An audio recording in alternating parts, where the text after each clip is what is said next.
নাটক, মডেলিং ও সিনেমায় একের পর এক চমক দিয়ে দর্শক নজর কেড়েছেন জনপ্রিয় অভিনেত্রী আজমিরি হক বাঁধন।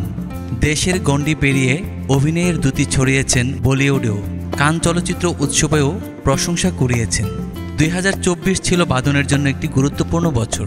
2024-এ গুটি ওয়েবের জন্য মেরিল প্রথম আলো পুরস্কার, ডেলি স্টার ওটিটিতে পপুলার অ্যাওয়ার্ড পেয়েছেন এই অভিনেত্রী। এছাড়া সিজেএফবি অ্যাওয়ার্ডও পেয়েছেন। তাছাড়া গত বছর গণ অভ্যুত্থানে সরাসরি অংশগ্রহণ করে বেশ আলোচনায় ছিলেন বাঁধন। নতুন বছরের পরিকল্পনা সম্বন্ধে জানালেন এই অভিনেত্রী। তিনি বলেন, গত বছরটা ছিল একেবারেই ডিফারেন্ট, দেশের মানুষের জন্য ঐতিহাসিক একটা বছর।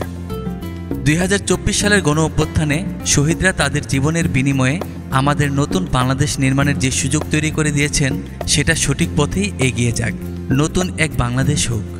কারণ গত বছর আমাদের যে সংস্কার শুরু হয়েছে, নতুন বছরে সেটা সুন্দর একটি নির্বাচনের মাধ্যমে গণতান্ত্রিক একটি সরকার আসুক, এটাই চাই। 2024 সালে কাজে ব্যস্ত ছিলেন জানিয়ে বাঁধন বলেন, গত বছর আমি কেরিয়ার নিয়েও অনেক ব্যস্ত ছিলাম। দীর্ঘদিন ধরে একাই রয়েছেন বাঁধন। তবে নতুন বছরে জীবনসঙ্গী খোঁজার ব্যাপারে অভিনেত্রী বেশ ইতিবাচক। বিয়ের প্রসঙ্গে বাঁধন বলেন, ব্যক্তিগত জীবন নিয়ে যদি বলি তাহলে বলবো, পরিবার থেকে পাত্র খোঁজা হচ্ছে, মনের মতো পাত্র পেলে বিয়ে করব।